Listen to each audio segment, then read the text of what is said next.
I'm Brian Kehew. And I'm Kevin Ryan. Some of you may know us as the guys who wrote Recording the Beatles, and we are going to be talking about that here a little bit later. But what we're really here to talk about today is our latest project, which is something we've actually been working on for many, many years now, but it's finally done. It's finally here, and we're excited to be sharing details about it. It's called George Martin, The Scores. It's a 3-volume book set that features dozens of George Martin's original handwritten score manuscripts, mainly pieces he wrote for the Beatles, but it also includes material from throughout his long career. For each score, the entire artifact is presented, every note of every page. And along the way, there's commentary and analysis that gives a detailed explanation of every piece. And we've written this to be accessible even to those who don't read music. Paul McCartney was kind enough to write a foreword for the book, and a limited number of copies contain a special signature page, each one individually hand-signed by George Martin himself, specifically for this project before his passing. Every copy of the book comes with newly recorded multi-track session files for several of George's scores that we re-recorded in Studio 2 at Abbey Road using vintage microphones and vintage mixing desks. What this means is that as you study the scores in the book, for some of those scores, you can actually open up a multi-track session file of that song, which allows you to go through and explore the different parts and to isolate and solo different instruments. The result of all this is an unprecedented look into George's creative process. And it's being released as part of George's centennial celebration. So if he were still alive, he would be turning 100 this year. The project is really the brainchild of Giles Martin, George Martin's son, who now oversees the Beatles catalog. Several years ago, Giles came to us and explained that when George had to write a score for the Beatles, or for anyone for that matter, he would sit at home next to his piano, and he had a little writing table there next to him, and he would hear the music in his head, and he would write those parts out on the paper. He would translate it onto the paper with his pencil, and then he would take that paper into the studio, they would record the score, and then sometimes, if he really liked the song, or if he thought it was an important piece for some reason, he would take that manuscript paper back home with him, and he would tuck that into a collection of keepsakes he had. You know, it was like souvenirs from sessions over the years. And then across the decades, that stack just grew and grew. And one day, Giles Martin was looking through that stack, and he thought, you know, the scores are historically significant documents, but they're also just beautiful artifacts in their own right. Absolutely. You know, they're beautiful to look at and to study, even if you can't read music. You know, because you can see George's distinctive handwriting in there, and there's tea stains on the pages and signs of life. And there's a lot of George's personality within the pages. Again, even if you can't read music, they're just beautiful to look at. So he thought it would be great if people could look at these documents and see them, because they've just been hidden away in George's house for decades. Yeah. And so that's when he came to us and asked if we would be interested in working with George to take some of those manuscripts and turn them into a book. And of course we said, yes, we'd be very interested in doing that. That sounds like an incredible project. It was a brilliant idea. He had been thinking of it for years because George, of course, had done that work, and maybe to him the scores themselves were not as iconic and important as they are to us. But Giles knows both sides of the coin. He's lived in that family since he was born, but also is also a fan of that work and understands what people want very well. So we flew over back again from America to England and spent some days at George's house, going with him through the storage they had there. At that point, they didn't know what existed. He had never really done a categorical inventory of all the scores that were there. Of course, he's got a nearly 60-year career in the music business, so there's a lot of music, but we were hoping to find those iconic scores, those very famous ones, throughout George's career. Of course, the Beatles are the most important to most of us, but also George has done so many great and cool projects, and the scores for those were also very important to us. Yeah, and we had no idea what we were going to find at George's house at that point. You know, we didn't know, no one knew how many things George had kept. It was like a secret archive there at his house. And so when we got there, you know, a lot of the pieces were in sort of a central collection, but there's actually pieces spread throughout the house, and George and Judy, his wife Judy, encouraged us to go dig through the house, dig through cupboards and dig through closets to see what else we could find, which we did. We scoured the place and found several more pieces. And then we brought everything together, and it was just, it was very surreal seeing how much George had kept that no one had ever known. Absolutely. It was fascinating to just be turning pages and suddenly, boom, there's a major Beatles or James Bond piece sitting in front of you. Incredible stuff. Yeah. I mean, we knew the score for Eleanor Rigby had survived, and we knew Yesterday had survived, but all this other stuff was news to us. And so we were a bit dumbfounded, honestly, looking at it and then realized, like, oh, this project is going to be a lot more substantial than we originally anticipated. Yeah. We're lucky that George was what we would now call old school. He was traditional, and he was raised in the times when your only options were pencil, paper, and piano, the 3 Ps. It's mostly handwritten on pencil and paper. That's what he was comfortable with. No MIDI, no samples, no libraries. Yeah. He didn't have demo studio, didn't have a way to demo it up and work it. It came out of his head, and he wrote it all out. But luckily, because of that, these artifacts still exist. These are the actual pages that were in the studio on his podium as he was conducting. Then we even found unreleased pieces of music in there. Yeah. It was a really fascinating glimpse behind the curtain. We've heard these songs thousands of times and we've studied them closely, but this was a new look at them. We could see how George was actually pulling things off, how he was structuring things, how he was thinking. And it quickly became clear that Giles Martin's instincts about the material had been spot on, because it was perfect for that format. It was a ready-made book. Absolutely. And so we knew, okay, we need to reproduce the scores life-size. So a 1-to-1 reproduction, so that when someone's looking through the book, it feels like they're looking at George's actual score, and so that they're going through his archive with us. And at that point, we thought it would be a really, straightforward project. We'll show the score, we'll show the artifact, and then we'll have like a page or maybe 2 pages of text, setting up the score and giving some background information on the score and some historical context. And then we show the next score, and then a couple of pages of text and the next score. And we thought, this will be a pretty quick and easy project, for once, because our books are never quick and they're never easy. That's true. They tend to take a while. And so we were excited about the fact that this will be an amazing book, and it'll be pretty quick to do. And so we thought it might take 6 months for us to do this. And we were mistaken. It didn't. It took significantly longer, because as we spent more time with the scores, and as we looked at them more closely, and as we studied them more closely, we started to realize that there were things. There was information within these scores that we had never known, that no one had ever known. Yeah. It was brand new information that had been hiding in the pages of these manuscripts for decades. The kind of stuff that the multi-track tapes don't show you, and the session paperwork doesn't show you, and photographs don't show you, and it's really stuff that can only be found in these pages, and we hadn't anticipated that. This is information that shows you what could never be interpreted just from listening. One wouldn't know based on the history or guesses or assumptions about the recordings. Until you see the actual score, you don't know what really happened. And the score does help us find what George's intention was and what they did on those records. Yeah, I mean, some of what's in these scores are parts that George wrote for Beatles songs that he ended up not using. Parts that got discarded and that didn't get recorded. But it's interesting to see what he was originally thinking. To see you get a glimpse of some alternate timeline versions of these pieces, which is fascinating.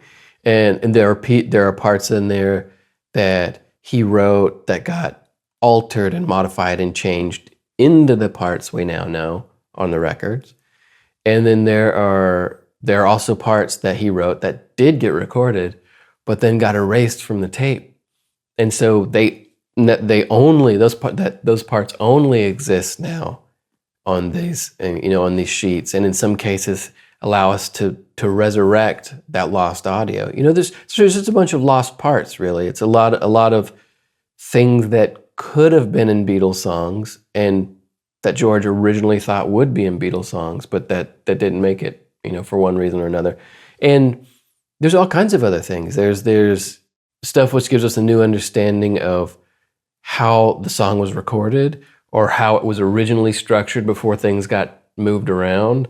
There are alternate lyrics in there sometimes, because at the point where George had transcribed the lyrics from the acetate he was working from at that point, the lyrics hadn't fully evolved to their final form, and so sometimes you get different words here and there or lines moved around in different places, and that's interesting. It's just more insight into how these songs evolved and how they came to be the songs that we know. And just the more time we spent with the scores, the more this stuff stacked up, the more of these discoveries were piling up, and we realized we're going to have to write a lot more about these scores, because 1 or 2 pages of cursory text isn't going to cut it anymore, because we have to explain this, we have to share this stuff that we're finding, because in some cases it's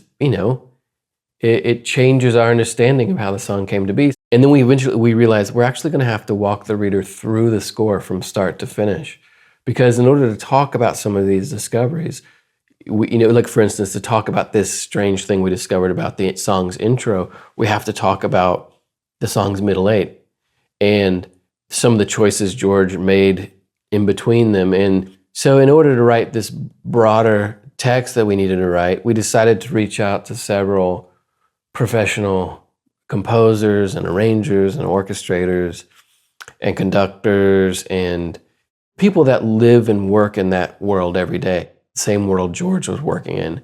And, just to see what they saw in the pieces and to help give us more insight into what was happening step by step in the score, George's choices and some of the likely reasoning behind the choices that he made.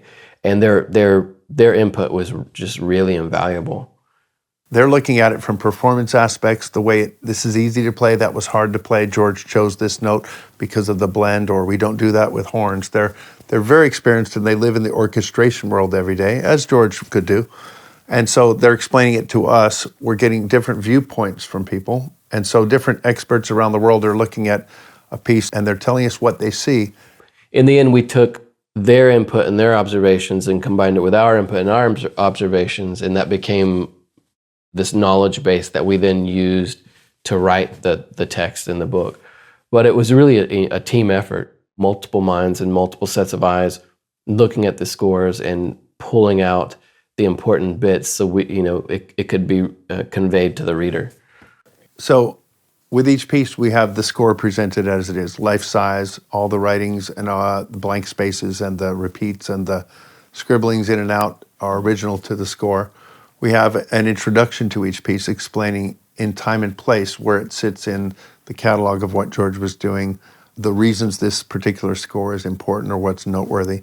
And then we have an analysis, which is going deeper into each page, sectionally by choruses, or maybe showing you the middle 8 bridge where something is changing. And then our advisors and we have gone through to figure out performance practice. Is this difficult to play? Why would they have written it this way?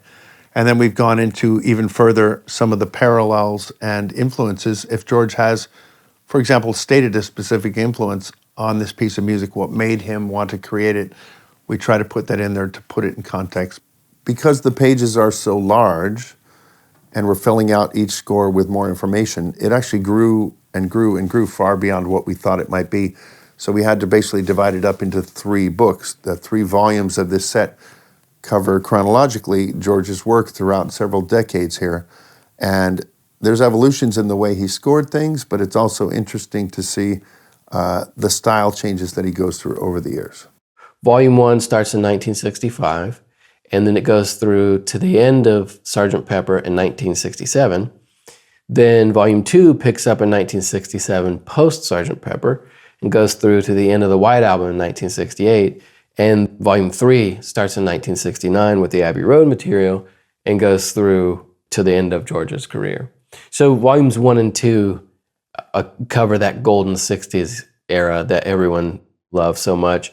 And then Volume 3 also starts in the 60s, but covers George's post-Beatles career. And really the whole set gives a really nice overview of the different kinds of work George did throughout his career. He was doing all kinds of things. And particularly we share some of his film score work, because a lot of people don't realize, but that's what George most aspired to be. As a young musician, up to the point when he worked with the Beatles, and even after he was working with the Beatles, his dream job was to be a film composer.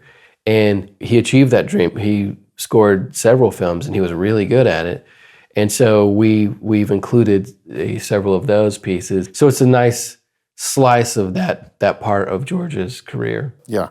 As a nice bookend, it does begin with Yesterday, and then it closes out with the Beatles as well, too. The final score that he did when they came to record music for the Beatles' Love, Cirque du Soleil show, George wanted to do something special with that simple acoustic demo of George Harrison for While My Guitar Gently Weeps. George Martin said, I really want to do this for George. I felt like I needed to give him more attention when he was in the Beatles, so let's do it now. And he came out with this absolutely beautiful piece of music, so it's nice to have a bookend of that at the end. Some of you might look at one of these large pages of orchestra and look so complicated, but the same way you might have walked into a recording studio and seen a mixing board, and the novices or outsiders say, oh, it looks so complicated. But it's really not. It's a fader here and a fader there and an EQ. A mixing board is actually very simple once you learn to do it. Or you look at the rack of equipment and it looks so complicated. But once you understand what horns are doing and how they sit in the score, and how you have a big weight here, everybody's sitting quietly waiting in the string section, it actually condenses down into something that's actually very readable and very simple. So starting with this, you might become familiar with some kinds of scoring in sheet music. Maybe you're a professional who already does it. This is there for you too. Yeah, it was very important to us that the text be accessible to a broad audience, not just people who have a deep background in music. We're fans of this music just like you are. We know how fascinating it was for us to find these things and learn these things. And so we know that for a lot of you out there, it will also be fascinating to read about.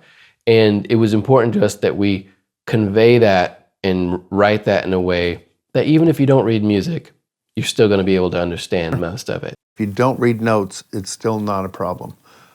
You can follow the cello line of Yesterday going up and then waiting and then going down.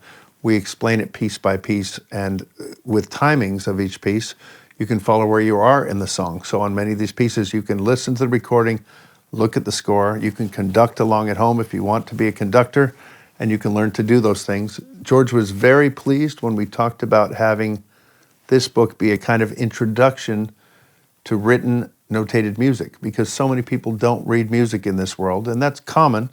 It's not a flaw, but it's just lack of training. And yet with this book, it's kind of an interesting, nice way to see something friendly like Yesterday and see a string quartet. Oh, it's so simple. It's so beautifully laid out the way George does it that it's quite easy to follow. And you'll have the recording. You'll have our recordings done at Abbey Road Studios, and you can listen to pieces and parts and really become familiar with it, whereas orchestra scores might be daunting up front, but they're actually not so imposing.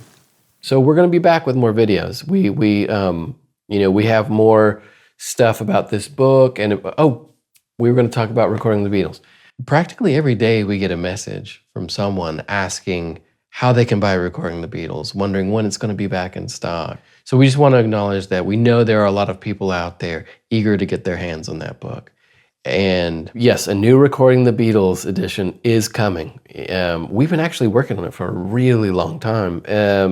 It's what we were working on when Giles first approached us about doing the George Martin book. So yeah, we've been working on it for a while, and we initially were working on both books simultaneously. Yeah. You know, we were trying to move between them, which was really slow going. And the George Martin book was requiring a lot more focus and a lot more attention, and there were a lot more moving parts. So we had to kind of bear down and make sure we got that finished. But we continued to work on recording the Beatles, and it's something we're really excited about that project because the first version came out in 2006. So this year's the 20th anniversary of that book's release, which is just, I can't believe it's been that long. But as you can imagine, in the last 20 years, we've learned a lot of stuff. We found so much more new stuff. And of course, you know, the original version was 540 pages, so it was already pretty unwieldy. And as we started adding stuff, we realized it's just going to get too unwieldy. So it's a 2-volume set now. It's actually a 2-book set. So, you know, if you were a fan of recording the Beatles, you're going to be really happy with this new version. So yeah, if you want to be kept in the loop about that, go to our website, scroll down to the bottom, put your email address in there and sign up for our mailing list. And then you'll get updates about the new version of Recording the Beatles and other things we have coming up. This is our time to connect with you through this book and through the interest in these kind of subjects. And we want to make a lot more videos and content going deeper into these pieces and more as we re-release Recording the Beatles, and more things like that will be coming up. We want to keep a channel going where we have a lot of factual and strong information for you. So if you like information like this, please hit that like, and also to get more of it, subscribe will get you more of what we do each time it comes out. Hit the bell icon so you'll be notified when we have new uploads. And yeah, we're going to be back to talk more with you about the multi-track session files that come with each copy of George Martin's scores. And yeah, we have some interesting stuff coming. I think we have some videos about discoveries from the George Martin book and other things that we found that I think you might find interesting. So come on back. See you next time. See ya.